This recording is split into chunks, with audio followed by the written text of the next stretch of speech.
I used to think I knew my wife. 15 years of marriage to Sarah had given me the confidence of a cartographer who's walked every inch of his territory. I could map her moods, predict her reactions, anticipate her needs, or so I believed, until the landscape began shifting beneath my feet, revealing depths and dangers I'd never imagined. From my desk in our home office, I stare at family photos scattered across the polished surface. Sarah and I on our honeymoon, grinning at the camera with the naive optimism of people who believe love conquers all. Emma losing her first tooth, Jake scoring his first goal. A family Christmas where Sarah still bothered to coordinate our sweaters. How did we get here? When did the woman in those photos, vibrant, loving, present, transform into this corporate automaton who treats our marriage like an underperforming asset? I'm a software engineer, methodical to my core. I design security systems that protect billions in corporate assets, approaching problems with logic and precision. Sarah used to love that about me. My rock, she'd call me, appreciating the stability I provided as she climbed the corporate ladder with ruthless efficiency. Now she finds me boring, predictable, a detail I've pieced together from fragments of phone conversations and the dismissive way she responds to my suggestions. Mark, we'll circle back on that vacation idea when Q3 settles down, she said last week, not even looking up from her phone when I suggested a family trip to reconnect. The signs have been multiplying. Late nights at the office became her new normal.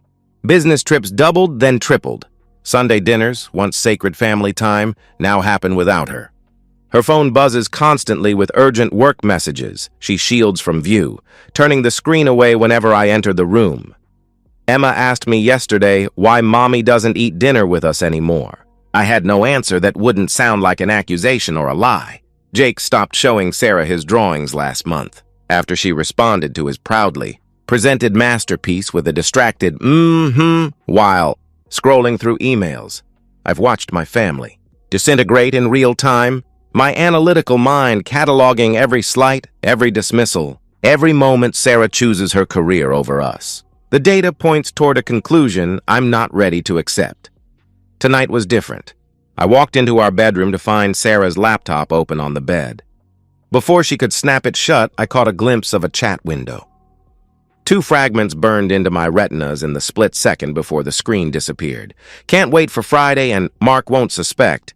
It's just work stuff, she said, her voice carrying the hollow ring of someone who's forgotten how to lie convincingly to the person who knows her best.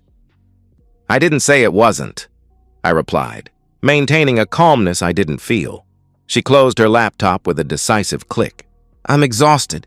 I'm heading to bed early, she announced, gathering her things. Big day tomorrow? I asked, watching her movements carefully. Just the usual meetings. Nothing special, she answered, not meeting my eyes. As she headed to the bathroom, I noticed something unusual. She took her phone with her. In 15 years of marriage, Sarah had never taken her phone to bed. It always charged on her nightstand, disconnected from her until morning. That small detail, more than the suspicious messages or late nights or business trips, sent ice through my veins. The phone, her constant companion, her connection to whoever waited on the other end of those messages, had become more intimate than her husband. I stood in our bedroom, surrounded by the artifacts of our marriage, and finally admitted what my analytical mind had been calculating for months. My wife was having an affair. The evidence had accumulated past the threshold of reasonable doubt. The question now wasn't whether she was betraying me, but what I was going to do about it. As I heard the shower running, I made a decision. If Sarah wanted secrets and subterfuge, I would give her a master class. The software engineer who specialized in security systems would apply those skills to his own home. My wife had just initiated a game she wasn't equipped to win.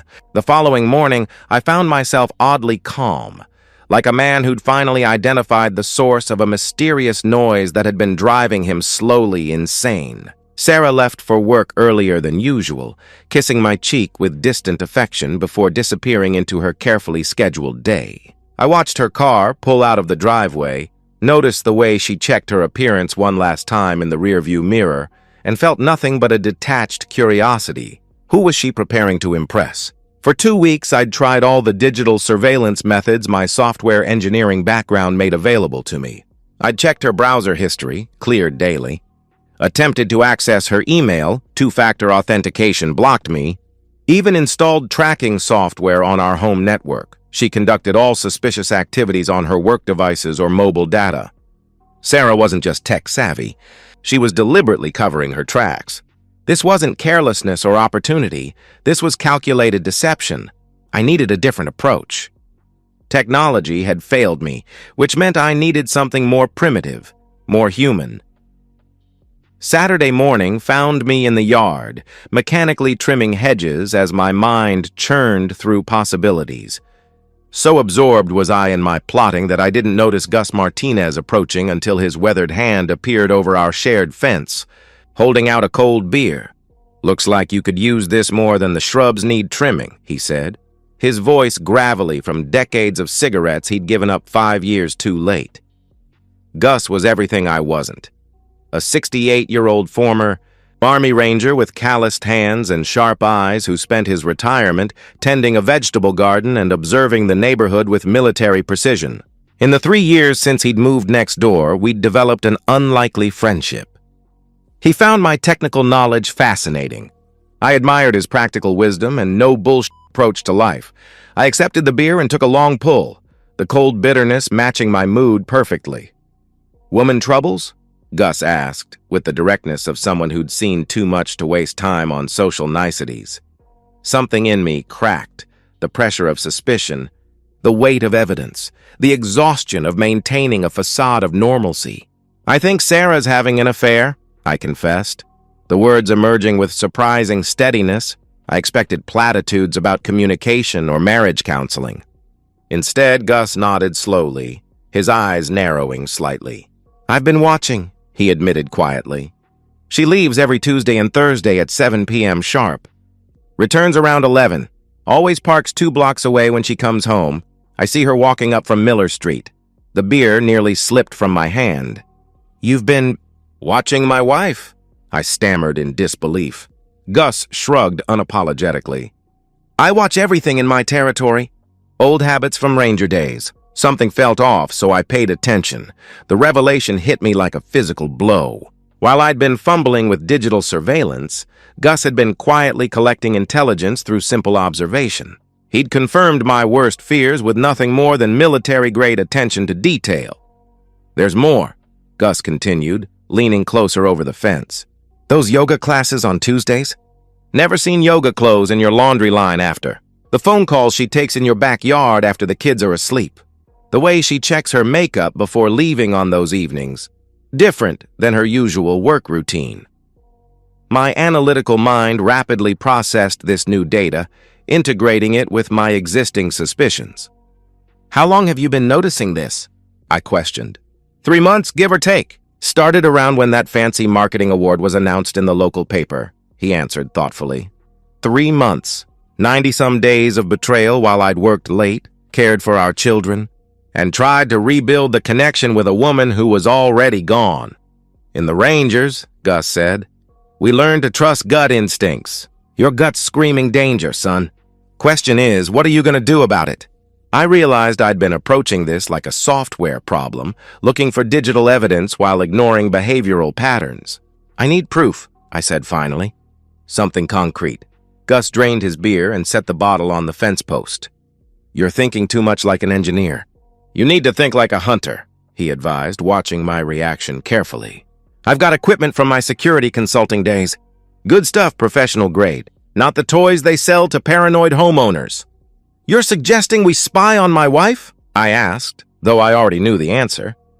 "I'm suggesting we gather intelligence through traditional methods," he clarified. "Digital leaves traces. Old-school surveillance doesn't." Hope flickered briefly that somehow all of this was a misunderstanding, that Sarah's secrecy had an innocent explanation. "What if I'm wrong?" I wondered aloud. "Then no harm done," he reassured me. "But if you're right—" He left the sentence unfinished. 3 days later, Sarah announced a client dinner on Thursday night. As she hurried out the door, I spotted something that extinguished my last illusion. An overnight bag tucked discreetly in her trunk before she closed it. That night, I found myself at Gus's door well after midnight. He answered immediately, as if he'd been expecting me, a bottle of bourbon and 2 glasses already set on his coffee table. "She's playing you, son," Gus said simply, as I collapsed into his armchair. I stared at the amber liquid he poured, seeing my reflection distorted in its surface. "No," I said finally. "I'm not going to let her." Over the next 2 weeks, my life divided into 2 separate realities. In one, I maintained the illusion of normalcy, attending work meetings, helping with homework, making small talk with my increasingly distant wife. In the other, I became a student of surveillance and strategic planning, absorbing Gus's military expertise with unsettling aptitude. Gus's garage became our war room. Under the pretext of helping him restore a vintage motorcycle, I spent evenings surrounded by surveillance equipment he'd accumulated during his security consulting years. Tiny cameras disguised as smoke detectors, motion sensors that could trigger recording devices, directional microphones that could capture conversations through windows, the arsenal of a professional spy or a man preparing for divorce court.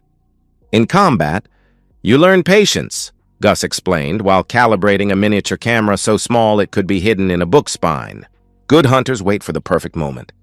Rush the shot, you go home empty-handed. My software engineer's mind adapted quickly to this new programming language.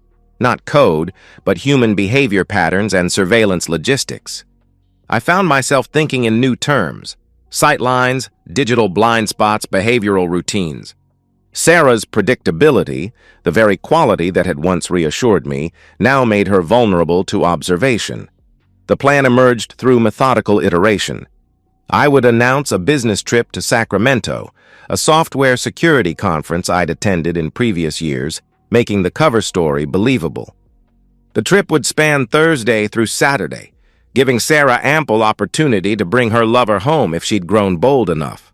Gus would monitor from his house using strategically placed cameras, maintaining communication with me via encrypted phones he'd acquired through old military connections. I didn't question. "You sure you can handle what you might see?" Gus asked during one late-night planning session.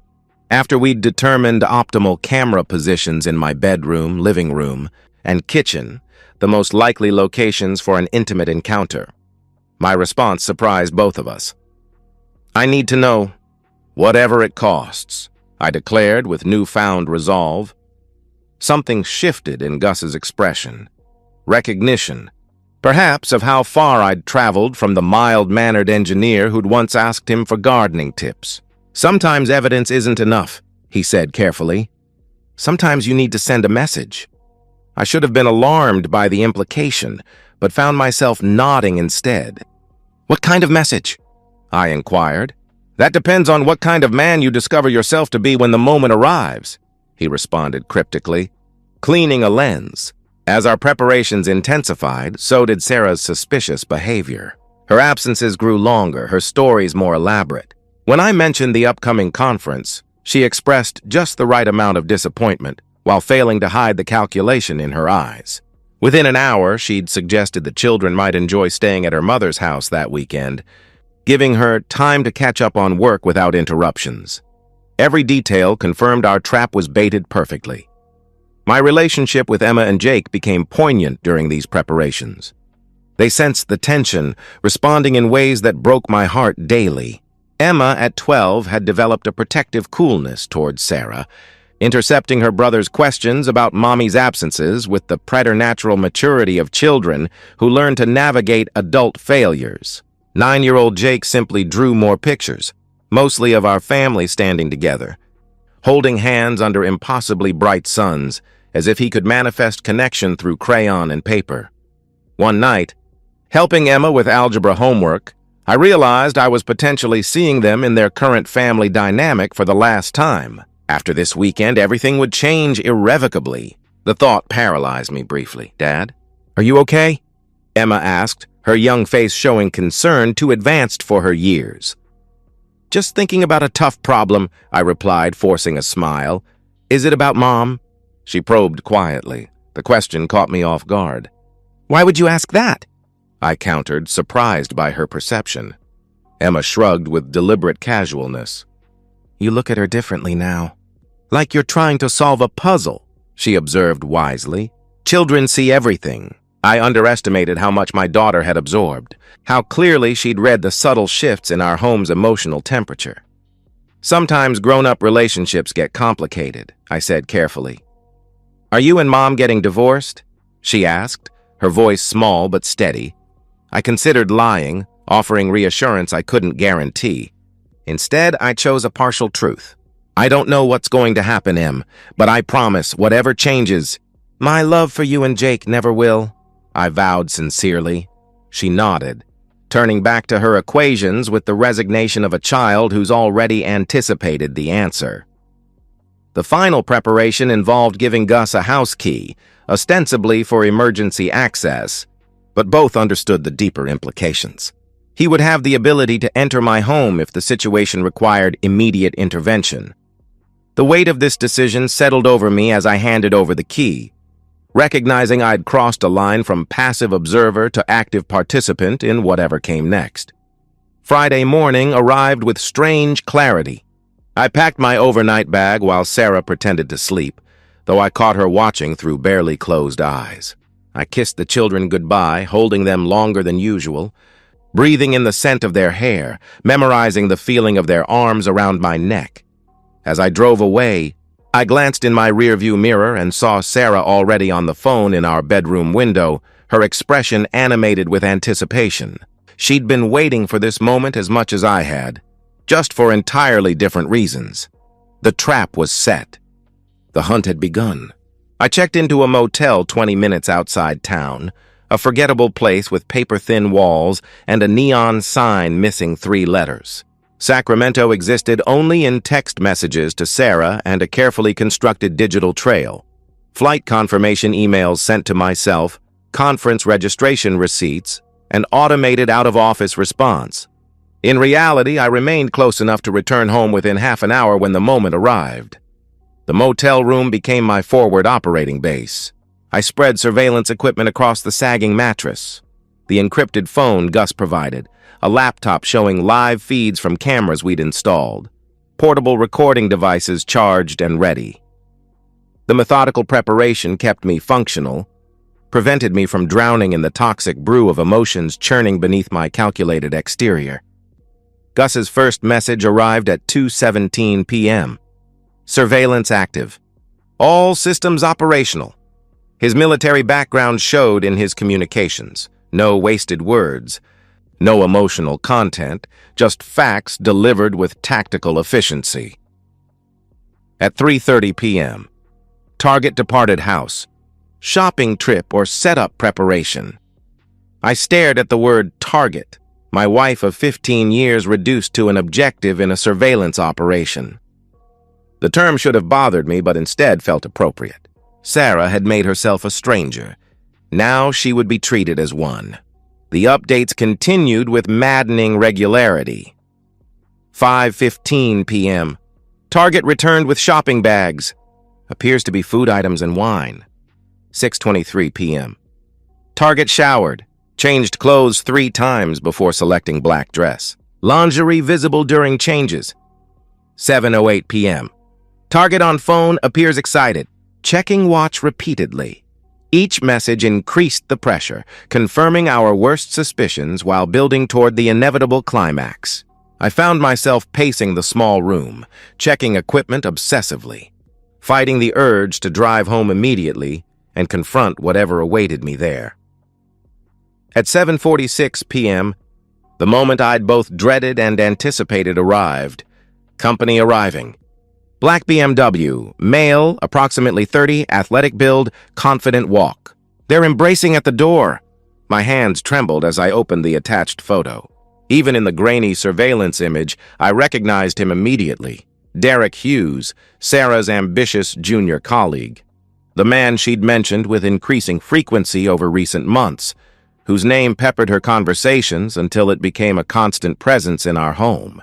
Derek's marketing brilliance. Derek's innovative campaign strategy. Derek's pitch that landed the client everyone wanted. The betrayal cut deeper, knowing Sarah had chosen someone from her professional world. Someone who represented everything I wasn't. Young, ambitious, part of her daily life in ways I could never be. Gus's updates became more detailed and damaging as the evening progressed. 8:02 p.m. Dinner preparation in kitchen. Physical contact constant. Using your cooking equipment. 8:37 p.m. Dinner in dining room. Drinking wine from anniversary glasses. 9:15 p.m. Moving to living room couch. Physical intimacy escalating. Each message confirmed my marriage's death, transforming suspicion into undeniable reality. But alongside the pain came something else, a cold, calculating fury that surprised me with its intensity. This wasn't just infidelity, it was invasion. They weren't just betraying me, they were desecrating my home, using the spaces and objects that represented 15 years of shared life as props in their affair. I watched the feed from our living room camera, seeing Sarah laugh at something Derek said, touching his face with familiar intimacy. My wife, in my home, with another man, while our children's photos watched from the mantel. The clinical detachment I'd maintained cracked, revealing something primal underneath. At 10:23 p.m., Gus's most devastating update. Moving upstairs to master bedroom. Target leading subject by hand. I texted back immediately. I'm coming home. Be ready. His response was immediate. Confirmed. Approach with caution. Subject appears physically fit. The drive home passed in a haze of rage and adrenaline.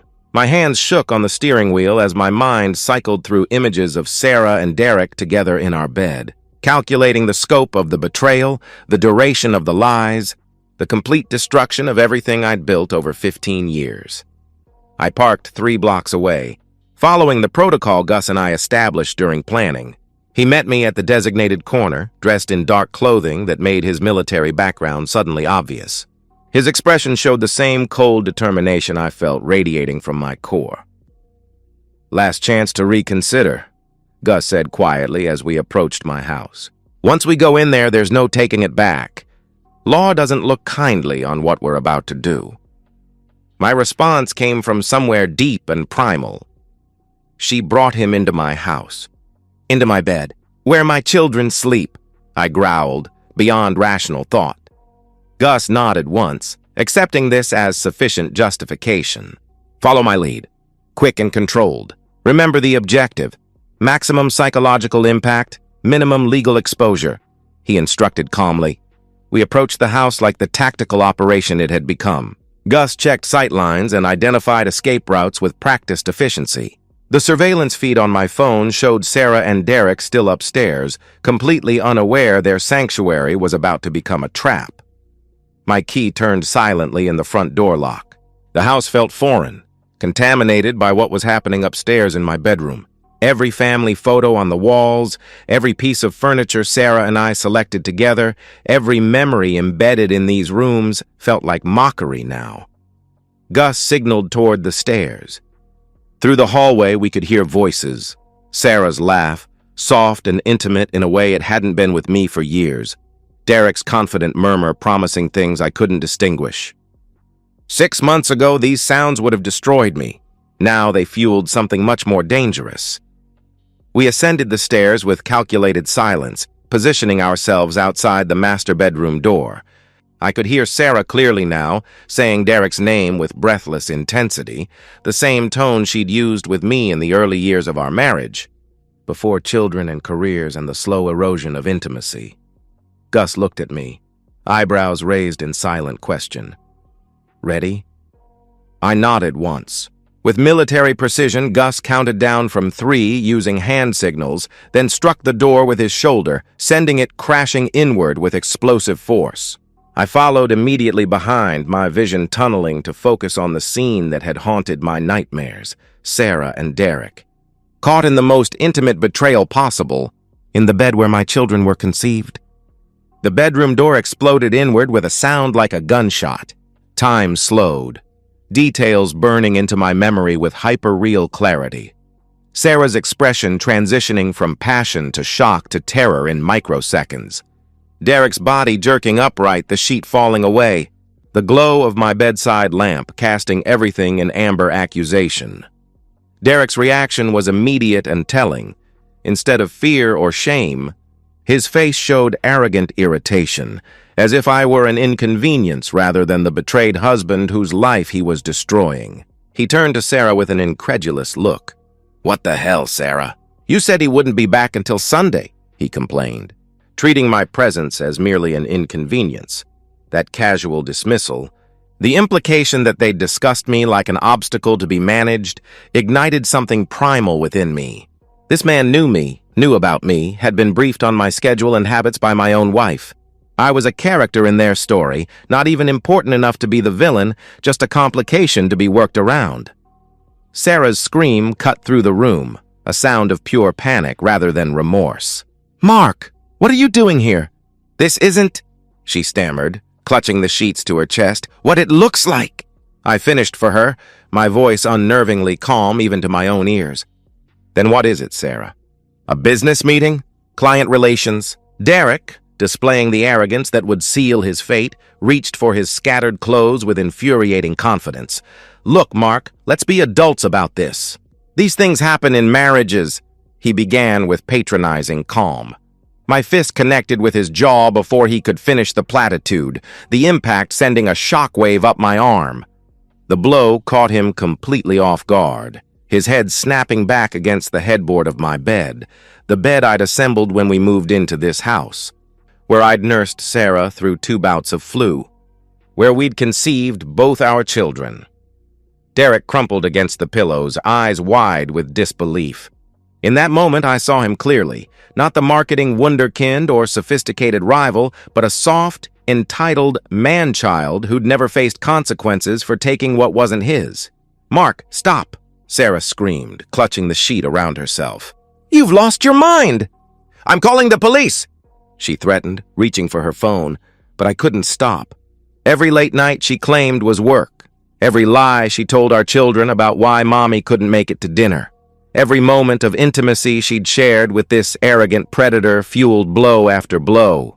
I'd never been violent before, had prided myself on rational solutions and emotional control, but something had broken inside me, releasing 15 years of suppressed rage. Gus moved with the calculated efficiency of someone who'd done this before, not participating in my assault on Derek, but positioning himself to ensure the younger man couldn't escape or retaliate. "Stay down," he growled as Derek attempted to rise, applying just enough pressure to the man's shoulder to immobilize him without leaving evidence of restraint. Sarah's reaction shifted rapidly from shock to terror to rage. Initially paralyzed by our sudden appearance, she began screaming for us to stop, then threatening legal consequences, finally attacking me physically to protect her lover. "You're insane," she shrieked, clawing at my arm. "This is assault! You'll both go to prison," she threatened, her priorities crystal clear. The irony struck me even through the haze of violence. After months of betrayal, her first instinct was to protect Derek rather than explain or apologize. Her true loyalty had been revealed in crisis, and it wasn't to her husband or children. Derek, bloodied but defiant, made the critical mistake of trying to fight back, shoving me away with unexpected strength and reaching toward the nightstand drawer. "Get out of my way," he snarled, his earlier polish replaced by primitive aggression. "He's reaching for something," Gus shouted, moving to intercept. What happened next occurred with dreamlike inevitability. Gus, reacting to a potential threat with his military training, applied a restraint technique that went wrong when Derek continued struggling. There was a sickening sound, not quite a crack, more like wet branches breaking, and Derek went limp. His breathing suddenly shallow and labored. Sarah's scream changed pitch, becoming something primal and horrified. "Oh my God! You've killed him!" she wailed, though Derek was still breathing. "I'm calling 911 right now," she announced, lunging for her phone. She dialed with trembling fingers, her words tumbling out in hysterical bursts. "My husband and his friend broke into our house and attacked my colleague. He's barely breathing!" "They're still here. Send police now." The clinical description, "my colleague," struck me as bizarrely formal given what we'd witnessed, but Sarah had always excelled at controlling narratives. Even now she was framing the story. Not her infidelity, but my violence. Not her betrayal, but my intrusion. She was repositioning herself from unfaithful wife to innocent victim with the instinctive skill of a born marketer. Gus, oddly calm after the violence, assessed the situation with military practicality. "We need to leave. Now. Before first responders arrive," he urged quietly. But I found myself frozen, staring at Derek's still form, at Sarah's tear-stained face, at the destruction of everything I'd thought my life was. "Mark," Gus urged, his voice lowered to ensure Sarah couldn't record his words. "This isn't the plan. We need to, but it was too late." Sirens wailed in the distance, growing louder with each second. Sarah stood by the window, sheet clutched around her body, phone still pressed to her ear as she provided our descriptions to the dispatcher. Her eyes met mine across the room, not with guilt or remorse, but with the cold satisfaction of someone who'd just regained control of a situation. "I want them arrested," she said clearly into the phone. "My husband Mark Stevens and his neighbor Augustus Martinez. They planned this. They broke in and attacked us." The word "us" hung in the air between us, the final confirmation that she'd chosen sides. And I was now the enemy. Police arrived within minutes, finding Sarah traumatized, Derek requiring immediate hospitalization, and Gus and me standing in silent resignation. As they placed me in handcuffs, reading Miranda rights I barely registered, I experienced a moment of savage clarity. I'd achieved my revenge. Derek would never forget the consequences of his arrogance, and Sarah's affair was permanently shattered. But the cost was everything. My children's respect, my freedom, my future. 6 months later, I signed the final divorce papers in my lawyer's cramped office, officially ending 15 years of marriage with a signature that feels both impossibly heavy and strangely weightless. The pen scratches across the page, a period at the end of a story I never thought I'd be telling. That concludes our business. "Mr. Stevens," my attorney says with the practiced neutrality of someone who's witnessed too many families implode to feel anything anymore. The custody arrangement stands as previously discussed. Supervised visitation only, pending completion of your anger management program and psychological evaluation, he reminds me dispassionately. I nod, not trusting myself to speak. The terms of my defeat are comprehensive and irrevocable. The assault charges resulted in 18 months probation, a merciful sentence, considering what might have happened, but the real punishment is measured in the things I've lost. Sarah's testimony painted me as an unstable, violent man who'd been stalking her and planning the attack for weeks. Gus's military background and our premeditated surveillance made our actions appear calculated and dangerous rather than crimes of passion. Derek's hospitalization, 3 broken ribs, a fractured jaw, and severe bruising, provided undeniable evidence of excessive force. The custody hearing was a formality. Emma, now 13, refuses to speak to me entirely. Her last words to me, delivered in the courthouse hallway under Sarah's watchful eye, remain embedded in my consciousness. "I thought you were different from other dads. I thought you were safe." Jake, at 10, still agrees to see me, but asks heartbreaking questions about why Daddy hurt Mommy's friend. The children I tried to protect from Sarah's betrayal now need protection from me. The greatest irony is Sarah's transformation. The assault turned her from unfaithful wife to traumatized victim overnight, garnering sympathy from friends, family, and colleagues who rally around her strength in leaving a dangerous marriage. Our mutual friends chose sides unanimously, hers. Even my own parents expressed cautious concern about my mental state rather than support. Derek, recovered but scarred, received a promotion and transfer to the company's London office, a fresh start funded by corporate sympathy for his workplace violence experience. His Instagram shows him exploring European cities, apparently untroubled by the destruction in his wake. I live alone in a studio apartment across town, working contract jobs since my employer terminated me following the conviction. The methodical software engineer who once planned elaborate family vacations now struggles with basic social interactions. Marked forever by my reputation for violence, Gus, surprisingly, received a lighter sentence due to his veteran status. During one of our rare conversations, he showed no remorse. Sometimes justice requires blood, he told me, still believing we'd done what was necessary. But I've learned the hard difference between justice and vengeance. Justice builds something better, while vengeance only destroys. I set the perfect trap, only to discover too late that I was the prey all along. In seeking to punish betrayal, I became something worse than a victim. I became unrecognizable to myself and to the children who once thought I hung the moon. Sarah may have destroyed our marriage, but I destroyed myself. And so, we've reached the end of today's story. Was it what you expected, or did it take a twist you didn't see coming? I'm curious to hear your thoughts. Share them in the comments below, and let's get a conversation going. If this story kept you hooked, make sure to hit that like button. And if you're new here or just haven't subscribed yet, now's the perfect time to join our community. I bring you fresh, captivating stories every day, so click that subscribe button and turn on notifications so you never miss out. Thanks for watching, and I'll see you in the next one.